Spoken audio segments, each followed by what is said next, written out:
Welcome to Season 9 of Purposeful Empathy, a show dedicated to amplifying the voices of people from across the globe who believe the world needs more empathy and are doing something about it. Today's episode is brought to you by Grand Huron International, an on-demand coaching provider for individuals and companies. Thanks for watching. Enjoy the show. Welcome to a new episode of Purposeful Empathy. Today I'm joined by Dr. Jelena Ristic, who is a professor of psychology at McGill University. She is an expert in human attention and social cognition with over 100 published articles, chapters, and conference contributions. Jelena studies human and social cognition from basic and socially interactive angles and is a fellow of the Psychonomic Society and the Canadian Society for Brain Behavior and Cognitive Science. She's also an editor for the Journal of Experimental Psychology and an editor of a special issue of visual cognition on interactive cognition, which we're going to unpack. So welcome to the show, Jelena. Thank you, Anita. This is a very lovely introduction. I sound very eminent, so thank you for that. You do, but you've earned it. And I have a bunch of questions to ask you at a high level about your research program, and then talk a little bit about some of the papers you've written about. But I think your current research is so important for the moment. So let's take it back to sort of, what is the body of research that you do, your research program all about? What are you trying to understand and contribute to our understanding of humanity? So when I first started as an undergraduate and graduate student, I was actually really interested in the question of how people pay attention. So this cognitive mechanism of how we attend was very intriguing to me, and it had a very real life aspect. At that point in time, cognition was also studied in a very cold manner and sort of like computer as a mind type of sort of metaphor, without much sort of emotion or social context. And for me, this ability to pay attention was something that's very real. I knew when I wasn't paying attention that it wasn't going well, and when I was paying attention, it was going well. And so one of the ways in which we sort of started to marry attention with the real world, or sort of our real world behavior, was to study how people pay attention to social information, and specifically eye direction. And so it turned out, when we started to look at that question, that this mechanism, we've uncovered so many different things that we weren't able to know when we just, presented people with visual displays of dots or squares.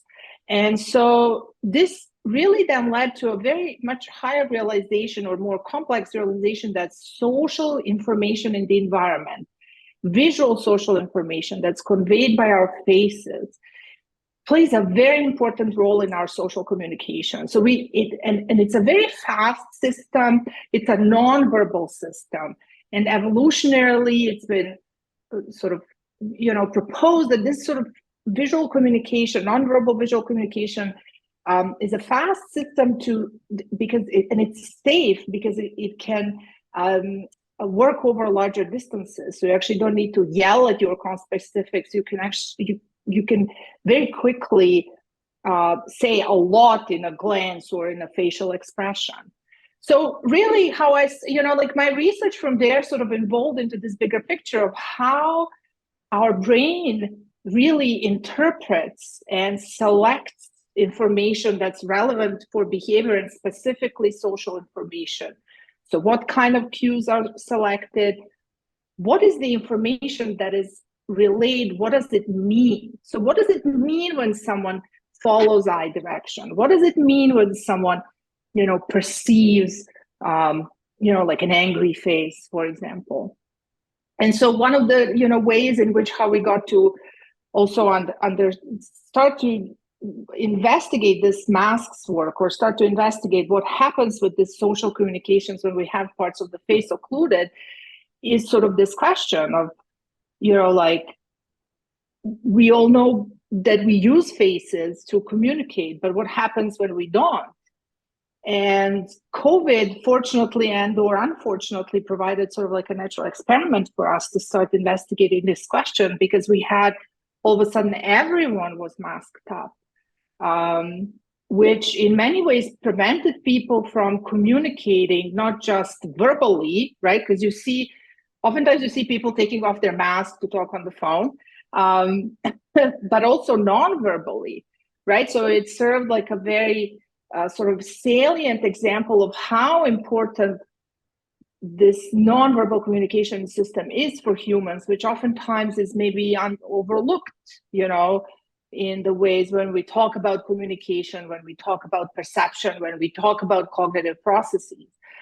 So in a long way, what I'm trying to say, sort of my research is looking into how cognition supports social behavior, social perception. And I know that we're going to spend some time talking specifically about the COVID mask because the research you and your team have done is really quite important.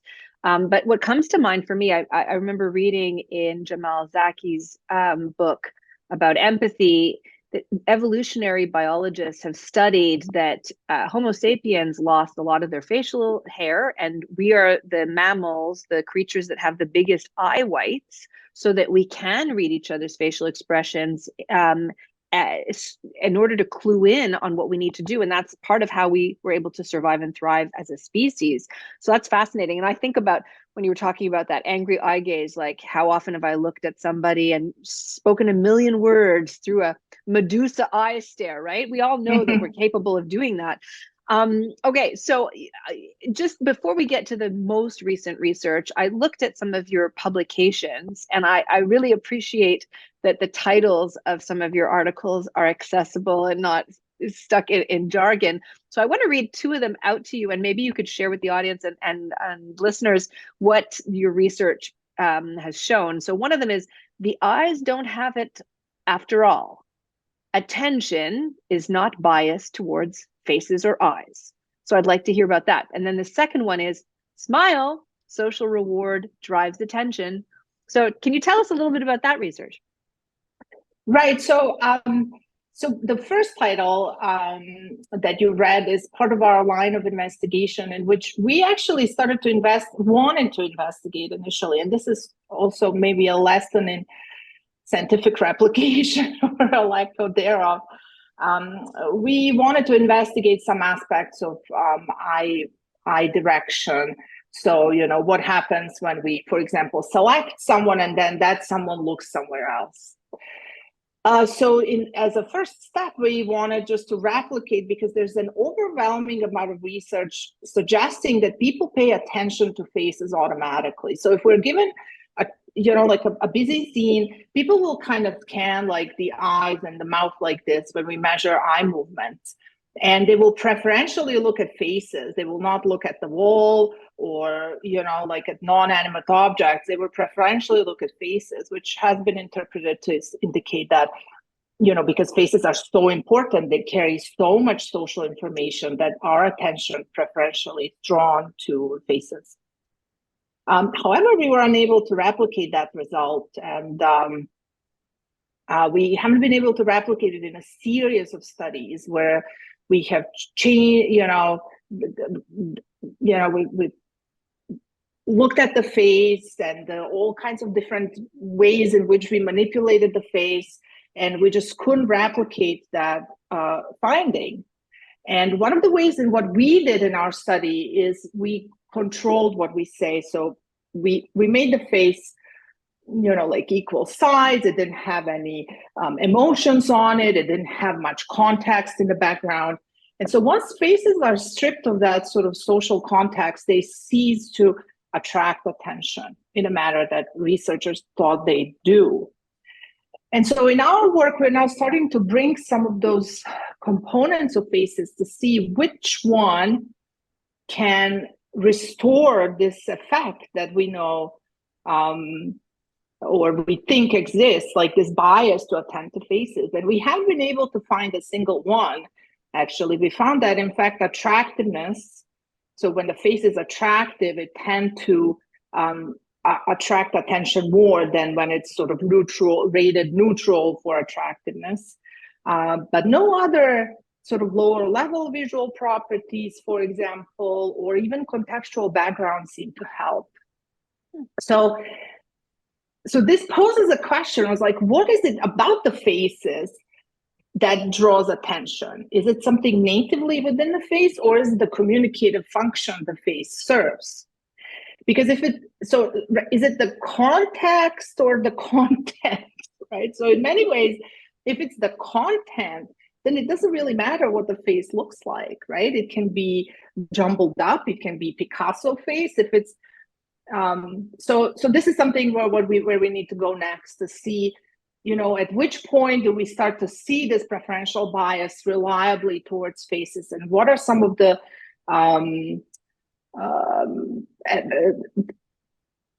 influences that we can actually manipulate and control and isolate as the ones that are really driving this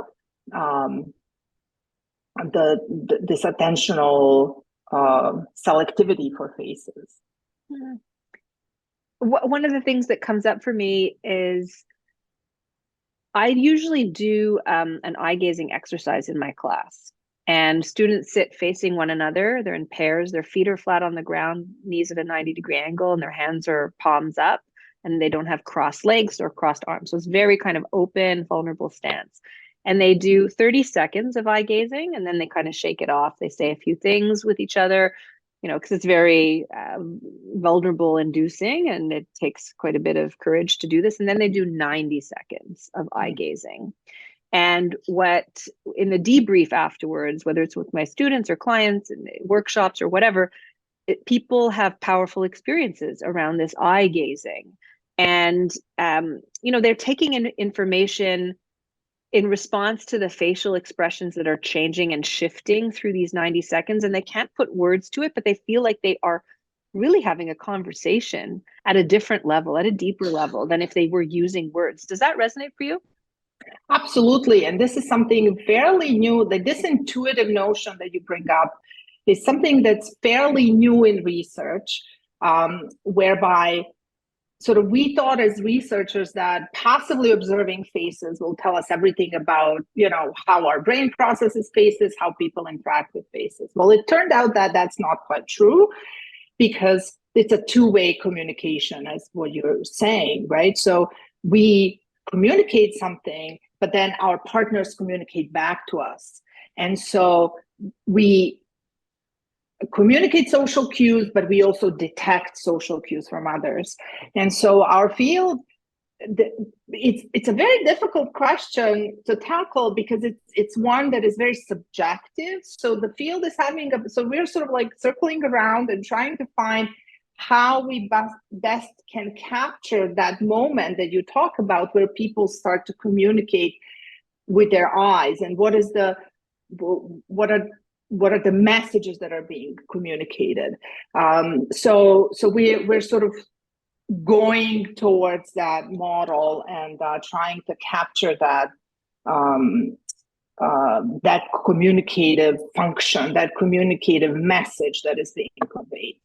Because it's powerful and imperfect. Like I can think of being in a group setting at a meeting, and somebody says something that is annoying to me, and I might glance at a friend of mine and say, not her again, or whatever, and we have this knowing glance, we know what we're saying. And then there are other times where we get triggered by a facial expression, maybe at a subconscious level, and we are projecting or inferring or getting it wrong, and somebody's thinking another thing altogether, and they're communicating something to us, but that we're just mistaken about it.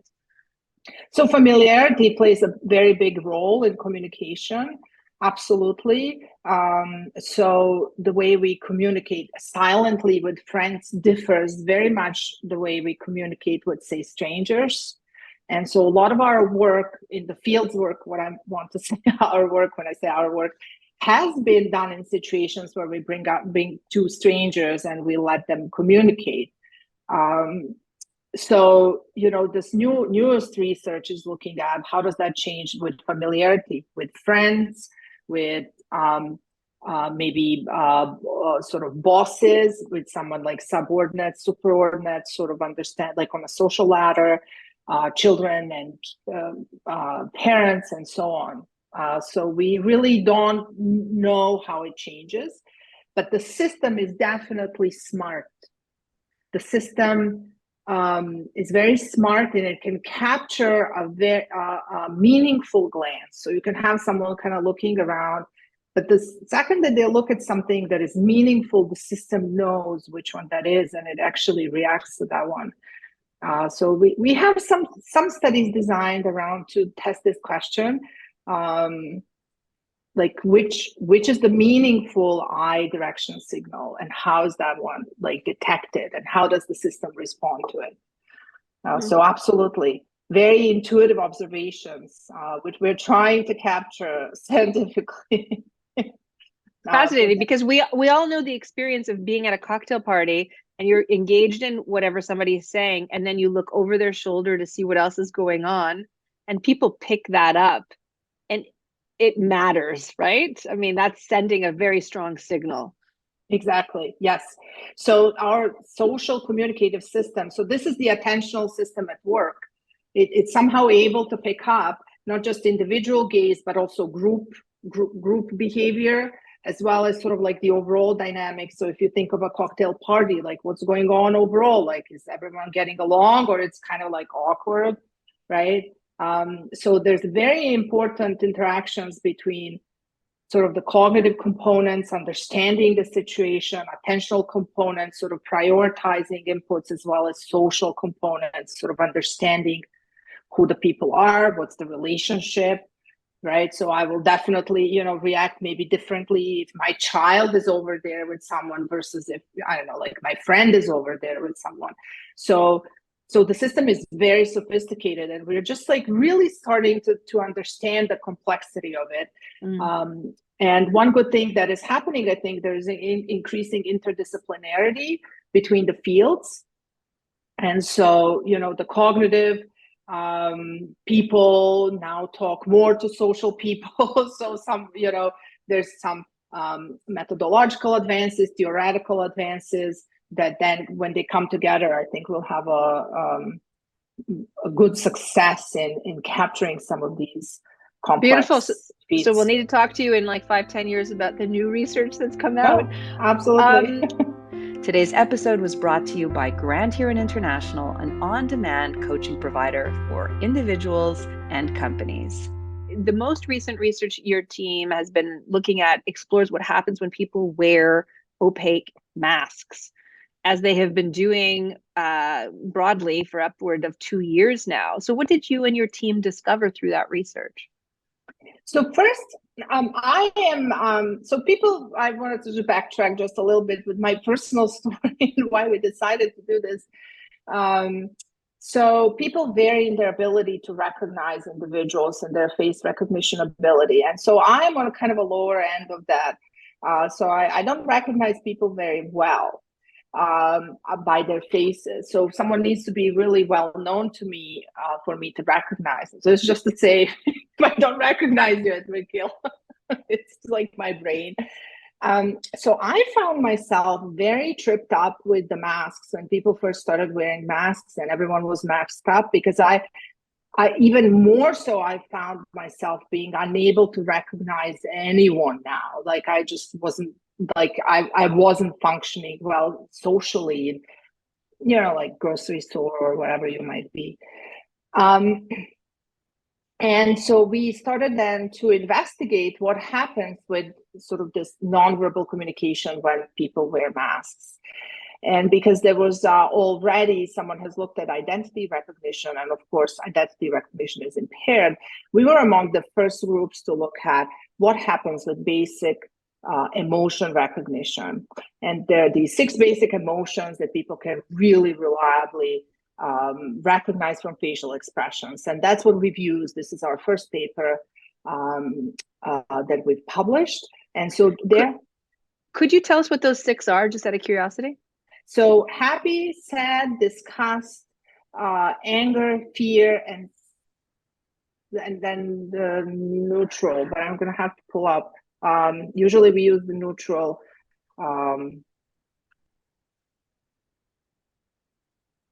So happy, sad, surprise. So happy, sad, disgust, fear, surprise. Is that 6? Yeah, that was 6. Yeah. Okay, great. Thank you. And then we usually use the neutral as well. And so they're validated databases. It's actually tricky to study that, right? So one needs the validated face expression so that, when we present that to majority of people, we get that it's actually a recognizable expression. So we used those faces and we fitted masks on them. And we found that people were overall quite impaired with judging emotions from masked faces. So this was our first work, which agreed with the work of others as well. There's now a sizable body of evidence that shows the same finding. And then maybe there's some variation by emotion and so on, but in general, people are affected. We can't recognize basic emotions. And then what we then wanted to see is, because basic emotion expression is precursor for social responses, right? So one needs to recognize correctly, oh, this person is sad or this person is happy, right? To relate to them emotionally. And so this work is done in collaboration with Sarah McCracken, who's a postdoctoral fellow in my lab, who's done her PhD work on some of the social emotional aspects of faces. And so we wanted to see what happens with more complex inferences about emotions, including empathy, when faces are masked. And then more broadly, because this is what we found, sort of our peers were asking us, is like, how can you reverse it? Can you help it somehow? And this is why we've included clear masks in our manipulations to see, okay, so, you have a mask, but the facial cues are visible. So does that then restore the ability to relate to others? Does it? We also have, in this sort of line of work, we have looked at eyeglasses as well. How does occlusion by eyeglasses works, and the role of emotional context. So what happens when you have transparent masks? Can you restore the emotional recognition or not quite? Well, it seems like so in our second study, in which we looked at clear masks. In our first study, we just had opaque masks that we looked at the recognition of emotions. But in our second study, we asked people, to tell us how much they understand the emotion, and then how much they could empathize with the person. And so what we found was something that is kind of intriguing.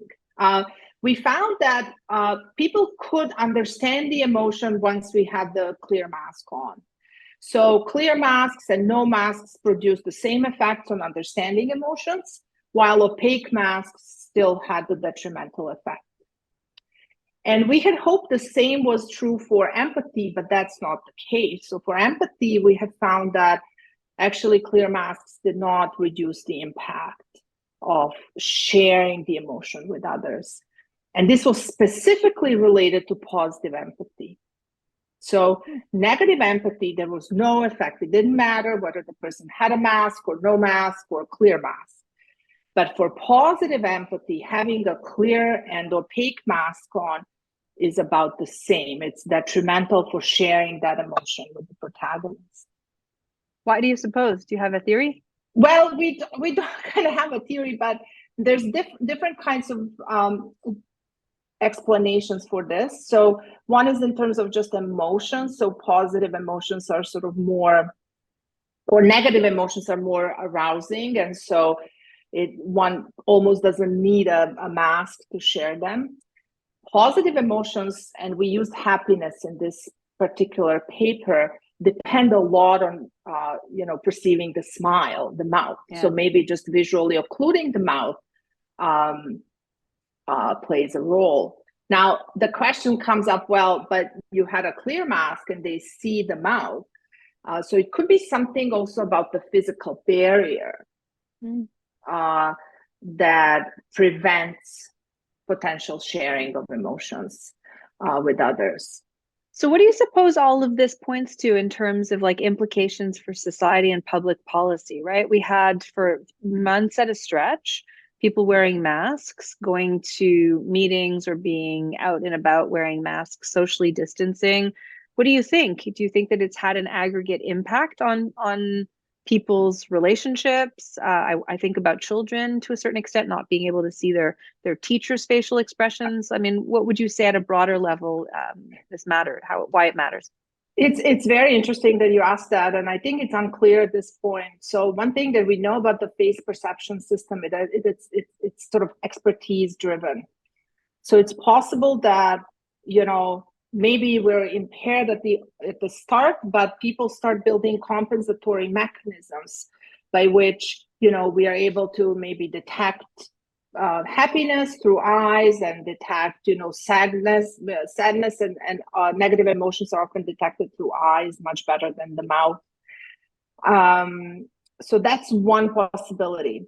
Another possibility, of course, is that it has much a negative influence because it sort of goes against our evolutionary mechanism for communication. So maybe it's possible that, you know, we can compensate to a certain degree, but then after that, there's like a fundamental impairment that occurs. And that question sort of rings very true to home, because my daughter was in daycare from throughout the pandemic. And so she spent 2 years interacting with teachers with masks on. And I just actually read a study today that came out that looked at children's ability to recognize emotions, and they found the same as we did for adults, is that they were impaired at recognizing emotions from masked faces. So whether kids can overcome that, it's unclear. Whether it has long-lasting effects is also unclear. So it warrants longitudinal studies that are sort of difficult and experimentally sort of difficult to carry out as well, right? Because we had this period where this happened, but now the period is over. So I've been thinking of how to do it, but I didn't find a good way still. Additionally, though, it's difficult to make recommendations, but it seems like the clear masks might provide some ways of helping to connect, but they don't seem to carry through the communication that is supposed to happen. So, in my lab, we're actually looking at this in a bit of a different way, and we have dual eye trackers.